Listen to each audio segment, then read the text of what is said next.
ये कहानी है एक छोटे से गांव की, जहां जीवन बेहद शांत था। वह गांव अपने घने जंगलों, हरियाली और साधारण जीवन के लिए जाना जाता था। लोग वहां अपनी छोटी छोटी खुशियों में बड़े सपने बुनते थे। इसी गांव में रहती थी सिया, जो अपनी मासूमियत, सादगी और निस्वार्थ सेवा के लिए जानी जाती थी। सिया गांव के बच्चों को मुफ्त में पढ़ाती और गांव के लोगों की मदद के लिए हमेशा तैयार रहती थी। दूसरी ओर अर्जुन कुमार एक तेज तर्रार, ईमानदार और सख्त अफसर था। उसे शहर से गांव में एसडीएम के पद पर नियुक्त किया गया था। ये पोस्टिंग अर्जुन के लिए बड़ी चुनौती थी, क्योंकि वह पहली बार एक गांव में काम करने वाला था। अर्जुन का मकसद था गांव में सुधार लाना, लेकिन उसे ये भी नहीं पता था कि इस सफर में उसकी जिंदगी हमेशा के लिए बदल जाएगी।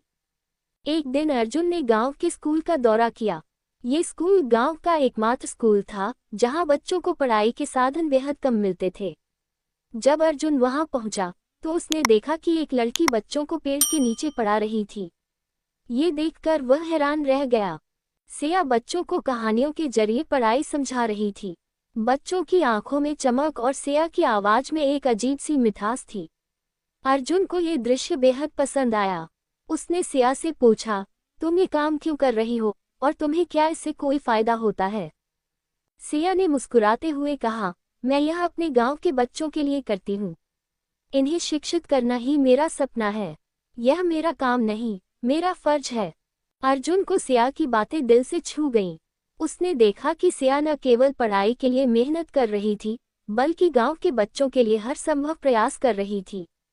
उस दिन से अर्जुन ने सिया को न सिर्फ एक साधारण लड़की के रूप में देखा, बल्कि उसे एक प्रेरणा मान लिया। अर्जुन का गांव में काम अब सिया के कार्यों से जुड़ने लगा। वह अक्सर बच्चों की स्थिति जानने के लिए सिया के पास जाता। दोनों में बातचीत शुरू हुई और धीरे धीरे यह बातचीत दोस्ती में बदलने लगी। सिया ने अर्जुन को बताया कि गांव में बच्चों की पढ़ाई के लिए साधन बहुत कम हैं और सरकारी योजनाओं का ठीक से क्रियान्वयन नहीं हो रहा है। अर्जुन ने सिया की मदद करने का वादा किया और कहा, तुम जो कर रही हो वह बेहद सराहनीय है। मैं तुम्हारे साथ हूँ। हमें मिलकर इसे बड़ा बदलाव बनाना है। सिया को अर्जुन की नीयत और उसके इरादों पर भरोसा था। वह ये भी देख रही थी कि अर्जुन जैसा ईमानदार अफसर उसकी सोच को और भी ऊंचाई दे सकता है। गांव में सुधार के प्रयासों के साथ साथ सिया और अर्जुन के संबंधों में भी गहराई आने लगी। लेकिन ये रिश्ता इतना आसान नहीं था। गांव के कुछ लोग सिया की स्वतंत्र सोच को पसंद नहीं करते थे। वे ये भी मानते थे कि एक बड़े अधिकारी और साधारण परिवार की लड़की का कोई मेल नहीं। एक दिन गांव के मुखिया ने अर्जुन से कहा, साहब, ये गांव की लड़की सिया आपसे बहुत घुल मिल रही है।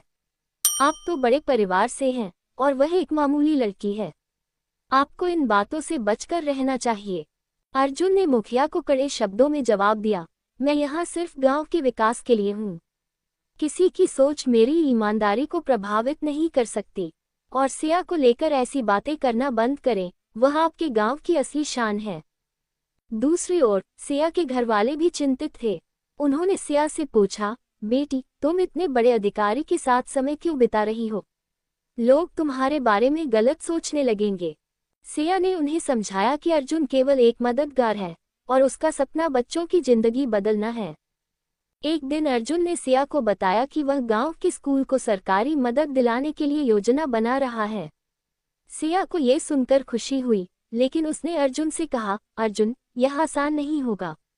गांव में कई लोग तुम्हारे खिलाफ खड़े हो सकते हैं। तुम तैयार हो?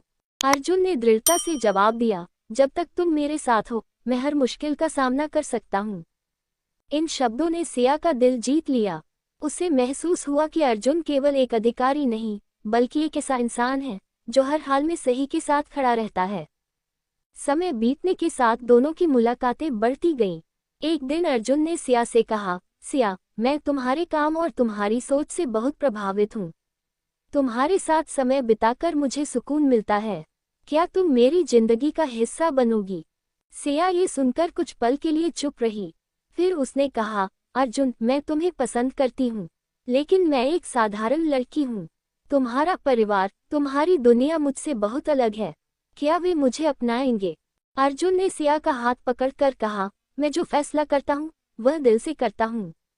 तुम्हारी सादगी और तुम्हारा सपना ही तुम्हें खास बनाता है। मैं हर मुश्किल का सामना करूंगा, बस तुम मेरे साथ रहो। अर्जुन का परिवार सिया को अपनाने के लिए तैयार नहीं था। उनके अनुसार अर्जुन के लिए एक उच्च वर्ग की लड़की ही उपयुक्त होगी। अर्जुन ने अपने परिवार से कहा, मैंने अपने जीवन में कभी गलत फैसला नहीं लिया। सिया मेरे लिए सबसे सही है। अगर आप मुझे समझते हैं तो मेरा फैसला भी समझिए। सिया के परिवार को भी यह रिश्ता स्वीकार करना आसान नहीं था। उन्हें डर था कि गांव वाले क्या कहेंगे, लेकिन जब उन्होंने अर्जुन का दृढ़ विश्वास और सिया के प्रति उसका सम्मान देखा तो उन्होंने इस रिश्ते को मंजूरी दे दी। कई संघर्षों और चुनौतियों के बाद अर्जुन और सिया ने शादी कर ली। उनकी शादी ने न केवल उनके रिश्ते को मजबूत किया, बल्कि गांव और समाज में एक नई सोच को भी जन्म दिया। शादी के बाद दोनों ने मिलकर गांव के विकास के लिए काम करना शुरू किया। अर्जुन ने सरकारी योजनाओं को गांव में सही तरीके से लागू किया और सिया ने बच्चों के लिए एक बड़ा स्कूल खोला। उनकी प्रेम कहानी न केवल उनके जीवन की सबसे बड़ी खुशी बनी, बल्कि यह एक मिसाल बन गई कि सच्चा प्यार हर मुश्किल को पार कर सकता है। सिया और अर्जुन ने साबित कर दिया कि प्रेम सिर्फ भावनाओं का संगम नहीं, बल्कि एक ऐसा सहारा है जो हमें समाज में बदलाव लाने की प्रेरणा है।